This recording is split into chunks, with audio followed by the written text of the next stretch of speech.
Mile-high prices to see the Avs in the Stanley Cup Final. There is a reason there's no legal limit to what can be charged. As primary ballots reach voters, we talk about the one candidate for governor who won't take questions about her views or plans for our state. A development in the trial of a Coloradan accused of defrauding Trump supporters to privately build a border wall. A creative way to do away with rock blocking Trail Ridge Road. And a story of kindness from northern Colorado. These patches represent bravery. More than anything, it's bravery, and little Bennett right now needs to be brave. All that is next. The Avs are in the Stanley Cup Final for the first time in 20 years, and one thing is guaranteed. If you want to go, it will be expensive.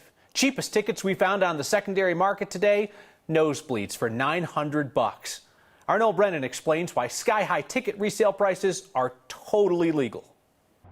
On Tuesday morning, Avs fans scan for tickets and collectively scoff. I share the frustration of those who are looking at these prices and say, really? Even a guy who's not a huge hockey fan, Basketball is more my sport than hockey, can sympathize with those trying to score tickets to the Stanley Cup Final and see what they think is price gouging. You may say, that's outrageous, I'll never pay that much.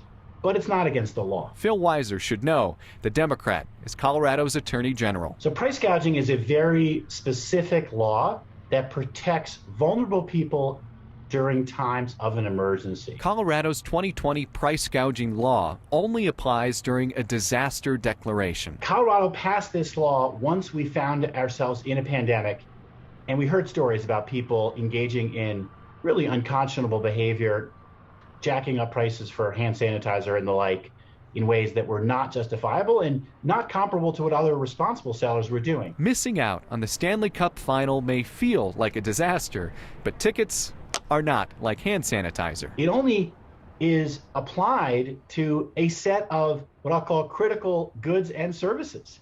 And so even if somehow, some way there was a emergency, getting tickets to an Avs game would not be covered by the price gouging law. But come on, is $900 for the nosebleeds fair to fans? That does suck. So I give people my sympathies for that frustration, but I will also tell Avs fans and others, there's no legal claim or violation here. Stanley Cup Final tickets may be unaffordable, but we're free to complain. It is frustrating, and people can complain away.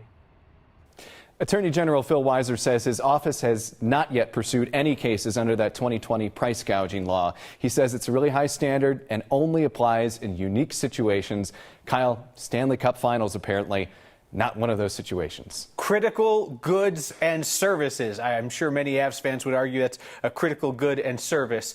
But I will say, no, I think in the 6 years of this program, that's the first time we've had anybody tell us on air, let alone an elected official, that does suck. Too good not to include. It's pretty blunt. We appreciate the bluntness. No, thank you. Yep. Tonight's next question comes to us from Deb and Parker, wondering whether text to 911 could save lives in situations like the Uvalde school shooting, where a phone call is dangerous. Deb, the good news is that most of Colorado has text to 911 right now. 54 of the state's 64 counties have that functionality.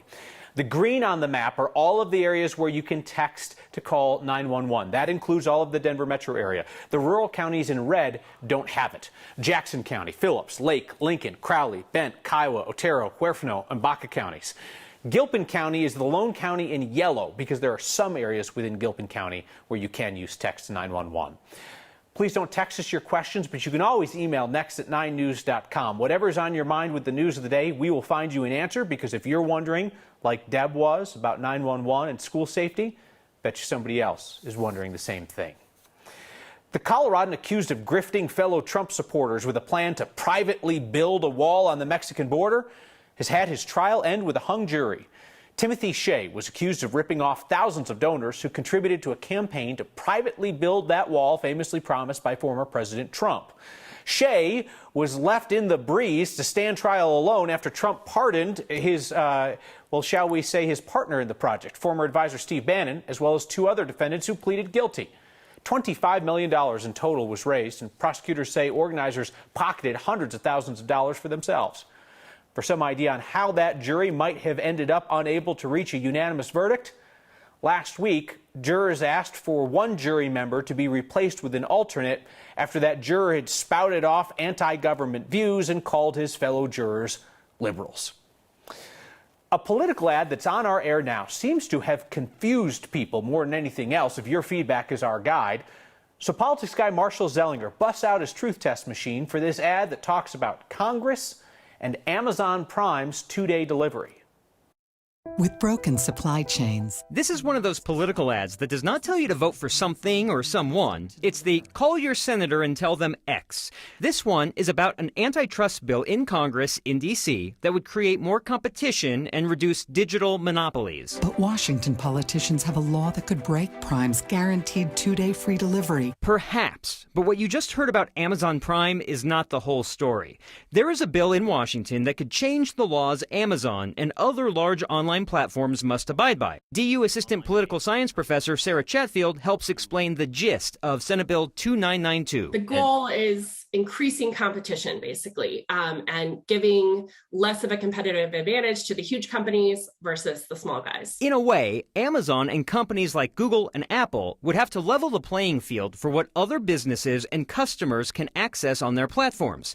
One example of how Amazon offers two-day shipping to Prime customers is when sellers of a product pay Amazon to manage the shipping through an Amazon warehouse. The bill doesn't specifically mention Prime, but what it would do is prohibit companies like Amazon from requiring third-party sellers to purchase a service from them in order to receive a preferred status on their platforms. The bill does not say Amazon could no longer offer two-day delivery to Amazon Prime customers, just like it does not say Google can no longer offer Google Maps for free. It would be a business decision by Google that they felt that under a situation with more competition, they didn't feel it was profitable to do that any longer. The bill would not prevent the Amazons or Googles from offering their products. It would make it easier than it is now for the competition.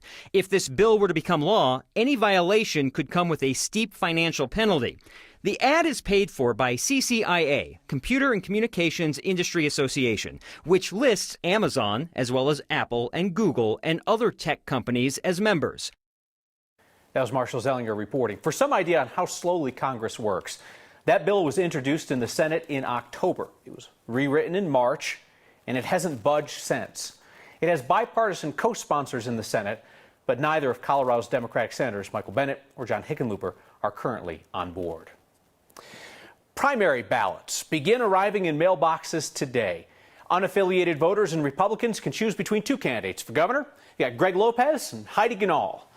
It's disappointing that Ganahl will not appear here to outline her vision for Colorado and to take questions about her plans for our state. The Colorado Sun reports that Ganahl has not done a single in-depth interview with a nonpartisan media outlet. Lopez was happy to answer as many questions as we had. No time limit, no issue off limits. In the 2018 race for governor, all four Republicans and all four Democrats did lengthy interviews. They debated. They even did televised speed dating with undecided voters. This time around, Ganahl's supporters might mistake her lack of on-air debates and in-depth interviews as some kind of mainstream media conspiracy to keep her off the air. But the fact is, the Ganahl campaign has declined or ignored every one of our interview requests since September of last year. Ganahl recently complained to conservative talk radio that her priorities are not being discussed. She said, quote, "I'm talking about all these issues nonstop, but the mainstream media will not cover it correctly." If Ganahl wins the Republican primary and the general election, she will be faced with a series of hard questions as governor, issues that cannot be declined or ignored like interview requests. There will be no hiding then. So it might be good for Ganahl to get in some practice with challenging questions now.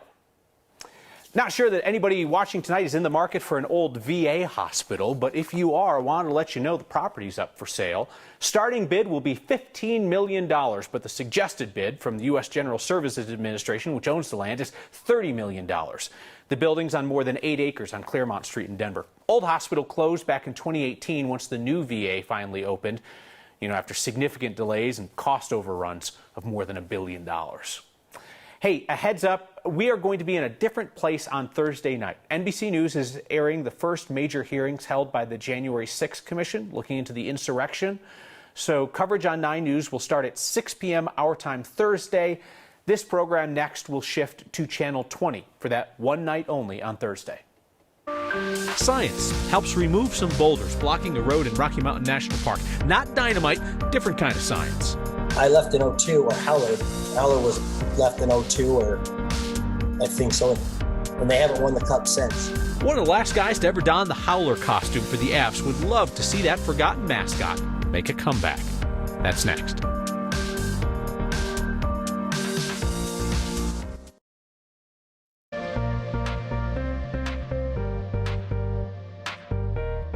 It's been a busy day across the Eastern Plains. I've been tracking severe weather all afternoon. We had tennis ball-sized hail charging across Julesburg, golf ball-sized hail in Forder, even reports of a landspout tornado touching down in Sedgwick, plus 76-mile-per-hour wind gusts. The severe thunderstorm watch will continue until 8 o'clock. The Denver area now has been removed from that, but still a lot of action out there and a lot of lightning, too. We do have a tornado warning going until 6:30. Bent Prowers County with some radar-indicated rotation. This cell that's right there around I-70, just hammering Burlington, have seen some reports of baseball-sized hail within that one. It is tracking off to the south and to the east, and that will continue until 7 o'clock tonight. And then in and around far northeastern Colorado, stretching into parts of Kansas, that severe thunderstorm warning will continue. A lot of lightning and more hail, pretty much the name of the game for us. By late tonight into early tomorrow morning, everything moves out. Some sunshine, some calmer conditions move back in tomorrow. A couple of isolated thunderstorms possible around Trinidad about 4 or 5 o'clock tomorrow. Just a marginal threat to see a couple of those turn severe. Here in Denver, temperatures slightly cooler. You'll enjoy a bit more sunshine tomorrow afternoon with highs back in the mid to upper 70s around here, and then the heat's on. We're looking ahead toward the 90s both Saturday and Sunday with a couple of isolated thunderstorms. Science is cool, especially when it's used to blow stuff up. Trail Ridge Road in Rocky Mountain National Park closed last week because of a rock slide. So park workers had to figure out how to deal with this mess. I would have guessed maybe, I don't know, like they'd use a big front loader or something, or use some explosives maybe on the bigger rock. But no, the park actually used a chemical fracturing agent called Dexpan. Basically, it's an expanding grout. They drill holes into the boulders, pour in the Dexpan, and then the grout expands and it like busts the rock apart from the inside. That is pretty neat. And I would have guessed explosions. Appreciate our next viewer, Mark, for tipping us off to that use of sweet science. Ignoring the no entry sign on a trail as you chat away on your cell phone? That is not how you Colorado. Ann was out at the Lagerman Agricultural Preserve southwest of Longmont Friday. Snapped this photo. The sign says wildlife closure through the end of August. Lady in the distance yakking on her cell phone decided the rule did not apply to her. Ignoring a wildlife closure sign is a good way to suddenly meet a moose in certain parts of Colorado. I'm sure that lady was fine, though. See an example of how not to do life in our state? Send a photo or video to next@9news.com. One of the guys who used to put on the Howler costume for the Avs, he would love to see that big, abominable snowman character make a triumphant return. Last week, our Steve Stager highlighted the rise and fall of Colorado's Bigfoot. Made his debut in 1995 when the Avs moved here from Quebec City. He's the reason that many of the classic Avs jerseys have that footprint, the Yeti footprint on the shoulders. He basically disappeared after the 2001 season. He was replaced with the current mascot, Bernie, in 2009. A lot of fans have pointed to a 1999 incident where Howler got into a physical scuffle with a fan, as that was the reason that he disappeared. Well, today we talked to Mike Vickerman, who was one of the game ops employees who took over the costume after the other employee involved in the scuffle was let go. Mike was with the team when they won the Cup in 2001, so he even got a championship ring for us. He tells us he would love to see the Avs bring Howler back in some form or fashion at some point. I think the uniqueness of that mascot with the foot on the shoulder, and it really represents Colorado. I think Bernie's a great mascot. I think it looks great. My preference is more of a uniqueness of a big, hairy, abominable snowman that kids love, and that's what I loved about it. Mike says when people find out that he used to be Howler, he gets asked if he was the one who messed up that fan. But he said, no, that was not him. He was Howler after the physical altercation. After the team got rid of the mascot, Mike ended up doing some other things. He actually went to school for TV and radio broadcasting. Folks in northern Colorado have a unique way to help a brave young boy who's far away. We've collected almost 250 patches so far, but every day at least 50 new packages arrive. And this is either a new sport or it's the most Colorado thing we saw today, or both. Coloradans helping Coloradans is something that you'll see here often. Though it's not as if the caring spirit stops at the state line, you know. Take what's happening in Weld County these days. A whole community is working to encourage a young boy who lives in South Carolina. Bennett's only been on this earth since 2016. He's already gone through 4 open heart surgeries, and he'll eventually need a transplant. Folks in Meade, including the owner of Sugar Mill Antiques, heard about how they might help. Hi there, how are you? It's really a good feeling that so many people have come together to show their support for him. Well, we sure appreciate you coming to see us when you're in Colorado. My name is Sarah Morgan, and along with my family, I own Sugar Mill Antiques and Vintage Depot. I'm Chris Owens. I'm an investigator with the Florence County Sheriff's Office in Florence, South Carolina. Right here, we probably have 2 or 3 dozen patches. These are all local ones from here in Colorado. We are collecting patches for a young man named Bennett who has a heart condition and will be in need of a transplant. This little guy loves police officers and he dreams of someday being a police officer. We are collecting police patches from across the United States in order to make him a blanket to take to the hospital for his many visits. So 2 days ago, after learning about Bennett and his story, we decided to share it on our social media pages for the Sugar Mill. We've collected almost 250 patches so far. These are just a handful of the badges that have been dropped off just in the last 2 days. I think we're going to find it. We're going to need a very big blanket. We were honestly just hoping to get a handful of patches from Colorado to really kind of represent Colorado and, you know, make Bennett smile, send him something from Colorado and let him know that there's people in Colorado thinking about him. And we had no idea that, you know, just a handful of patches was going to turn into dozens and dozens of people responding and wanting to help. To the departments in Colorado and all the departments across the nation, it has really touched me. And I know that it's going to put a smile on his face when he sees how many people are rooting for him. Sarah's encouraging law enforcement agencies across the state to either drop off or mail a patch there to the Sugar Mill at I-25 and Highway 66. They will get the patches to the family so that they can be sewn onto the blanket. We think that a new sport may have been invented at the Elizabeth Stampede. It's the most Colorado thing we saw today. That and your feedback next. The most Colorado thing we saw today is ski joring on a snowboard. Is it board joring? I'm unclear. Kevin was at the Elizabeth Stampede Saturday when he took this video of a guy being pulled behind a horse while on a snowboard. Is this a thing? This must be a thing. The crowd does not seem unsettled by it. They love it. If so, does it have a name? It must have a name. We were unable to find it quickly on the Google. If you know the answer, please email us. Help us. What are we seeing? Next at 9news.com's email. You can always tweet at us with the hashtag #HeyNext. Andrea and Jerry write in tonight about Marshall Zellinger's truth test on that ad about Amazon 2-day delivery to say, thank you for tonight's explanation about the bill in Washington. The ad did not make sense. All these ads, these issue ads, are designed to just kind of like put public pressure on politicians. The goal is that people will pick up the phone, call the politician, say, do this or don't you dare do that. If the ad just makes people confused, I'm not sure that it's doing its job. Gil says, why am I hearing the NBC arpeggio, bum, bum, bum, on all the 9 News programming? It's a weather alert, Gil. Arpeggio is a fun word to say. See you next time.